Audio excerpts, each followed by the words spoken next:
es verdaderamente como de farándula, ¿no? Hay asuntos prioritarios y necesarios, como es la pobreza, por lo que inició el tema del Twitter, que tiene que ver con la pobreza, que no se ha atendido, que sigue creciendo. Hay asuntos de seguridad, hay asuntos de infraestructura que simplemente no quedan listos, se nos acumulan los rezagos, no hay manera de terminarlos, pero gastamos dinero en tomarnos fotos. Es que ese es el punto por el que inició la discusión en Twitter. Estamos entre uno de los 8 estados más pobres del país. ¿Y qué pasa con la clase política? ¿No? Viven en Tehuacán, es el municipio más pobre entre los pobres, enclavado en la Sierra de Zongolica. El más pobre de México y de América Latina. Sigue siendo ese municipio de América Latina, de Guerrero, ¿no? Sí, pero de América Latina, Vero.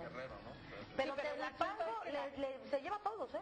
Claro, pero mira, Marijose, el más pobres de todos. El punto está, a ver, ¿qué pasa con la clase política? Vive en otro planeta, vive en otro mundo, ellos viven bien, y yo no conozco hasta ahora un presidente municipal que haya pasado por un ayuntamiento y siga viviendo en la misma casa de donde salió cuando fue candidato. Siempre cambian a una casa mejor, a una residencia mejor equipada, pasan de su auto modesto a la mejor camioneta del mundo, y nadie puede crecer de esa manera con un salario si viven de eso como vive el resto del país. ¿Qué hace la clase política? Vivir de los que están aquí trabajando y pagando impuestos. Sostienen sus pesos reales en nuestras tierras. Lo que yo creo, bueno, no sé. Claro, pero fíjate que yo creo que yo estoy de acuerdo con lo que dices, pero esto yo de alguna forma creo que esto se ha venido dando, pues básicamente, pues se puede decir casi en la historia política de México, ideológicamente en algunos puntos y demás, pero bueno, siempre tiraban para sus propios para sus propios intereses antes que los intereses de la sociedad, y recordemos, bueno, pues todo el siglo XIX en México y demás, pero yo creo que ahora está peor la situación con la clase política, es denigrante la forma, incluso de que ya muestran un cinismo abierto de las posturas que toman y sobre todo de las acciones que toman, ¿no? Y a mí se me hace pues realmente aberrante, y en su momento lo comenté también en los espacios que he tenido oportunidad, por ejemplo ya el descaro del Bester Gordillo, con el tema del presidente Felipe Calderón, ya en abierto, ¿no? Decir, no, sí, claro, yo me decanté, yo lo apoyé para el 2006 y entramos con eso, ¿no? Y por otro lado, el presidente Calderón, de alguna u otra manera, aceptarlo, ¿no? Entonces ya estos descaros de desfachatez que primero la señora Bester, la maestra Bester, pues antes que nada, ella tiene que ver por los intereses de sus agremiados del sindicato, no por los intereses políticos que a ella le interesen, ni por las posiciones que en abierto dijo que fueron negociadas con el gobierno federal, ¿no? Fueron en este caso con el presidente Calderón, y el presidente Calderón se quita del lado y se dice, bueno, que ya había sido negociado con el presidente Fox.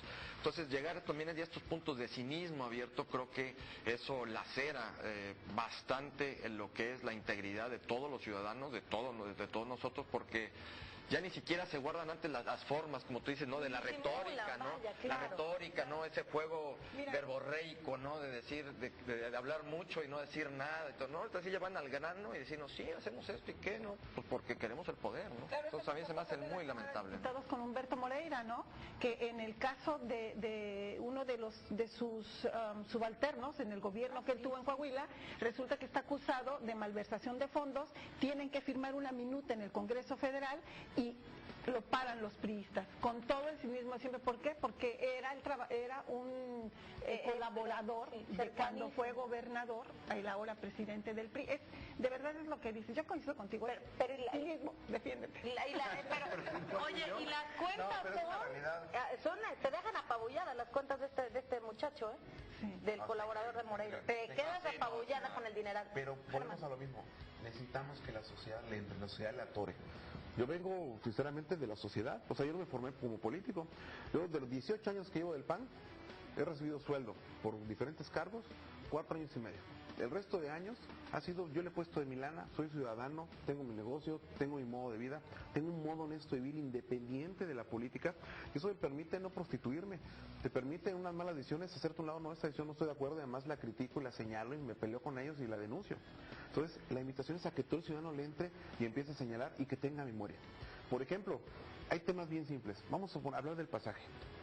Traen un juego con los transportistas, pero eterno. No, pero simulan, ahí fue parte, no, pero va rápido, no, pero va bien rapidísimo. De Munir Pitol ha sido socioempleado de los priistas a lo largo de los años. Le crean un instituto. El instituto dura unos cuantos meses. Después desaparece el instituto. Imagínense la lana que se gastaron en eso. Pero mientras tanto le encargaron que estuviera golpeando por el tema de gasolinazos, que además fue aprobado por el PRI. Después le dicen que va a subir 3 pesos cuando realmente querían subir 1, con el pretexto de que es que es necesario, no sé qué, cuando no es necesario. Si no les deja el negocio, que lo cierren, como mucha gente que no les deja un negocio lo cierra, bueno, que dejen los camiones. Piden el aumento a 3, cuando nunca hicieron aumento a 3, nada más quieren aumentar 1, pero somos el estado más caro.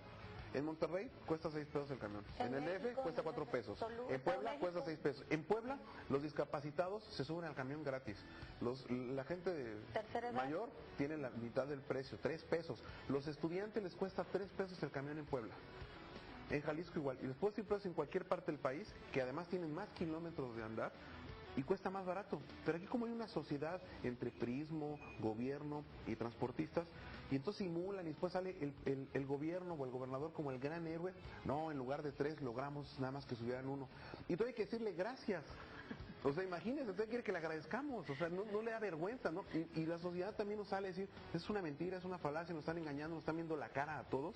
Cuando no deben subir, deberían bajarle y deberían quitarle las porquerías de camiones que tienen. Oye, es que ahí vamos al punto del cinismo, Germán. Sí, es total. Lo mismo que decía Jorge, por ejemplo. Mira, yo la semana pasada entrevisté a Carlos Aceves, diputado del PRI, que aparte preside la Comisión de Asuntos Financieros, y entonces le digo, deuda sí hubo más, o sea, sí hay 17,400 millones de pesos de un nuevo crédito, y me dice, y tengo el INSER grabado, en el noticiero me dice no aprobamos, no es un nuevo crédito, no es deuda. Entonces Óscar Lara me dice sí. Y ahí se queda el asunto, en un asunto mediático, pero dicen que no, y te dicen que no, y ahí se queda. Bueno, es que a lo mejor en la sesión luego se distraen platicando en otras cosas y no entendió, y no se dio cuenta que regresaron a una época en la que, recuerden la broma que había en la época del prismo total, que decían, ¿qué hora es? La que diga usted, señor presidente, así es ahora, ¿eh? ¿Tenemos deuda? No tenemos deuda, no tenemos deuda. ¿Se puede hacer algo? No está pasando.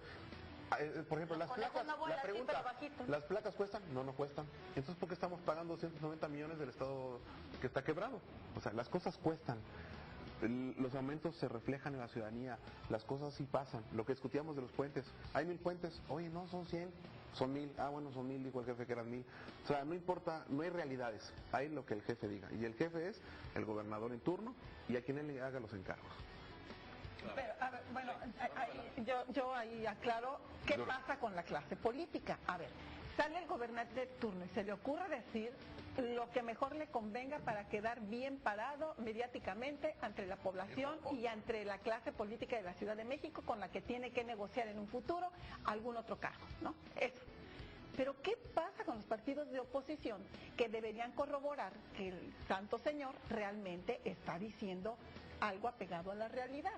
No se mueven, nada más critican, pero no van con un notario a decir, oye, vente, vamos a recorrer el estadio, vamos a certificar cuántos puentes.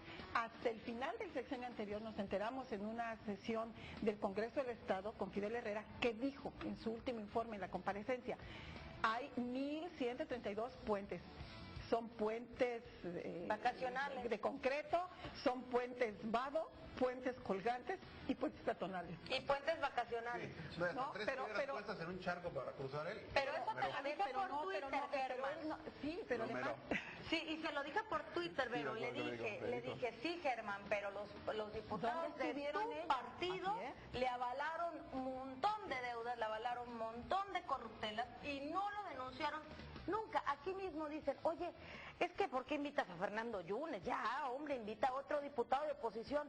Sí, los invito, pero ninguno quiere venir, ni de tu partido ni de ningún otro. Pero Fernando es de mi partido. Vaya, Fernando es de tu partido, pero ningún otro de tu partido se anima a decir cómo van las cosas ahorita. A lo mejor se van a animar en 6 años que salgan.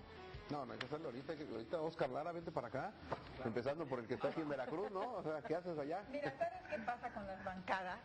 De todas las bancadas que hay, que en este momento es PRI, PAN, PANAL, PRD y Convergencia, bueno, de ellos, de los más grandes, siempre figurarán 3 o 4. Algunos serán más críticos que otros, de esos 4 o 5. El resto, de verdad, pasa sin pena ni gloria por el Congreso.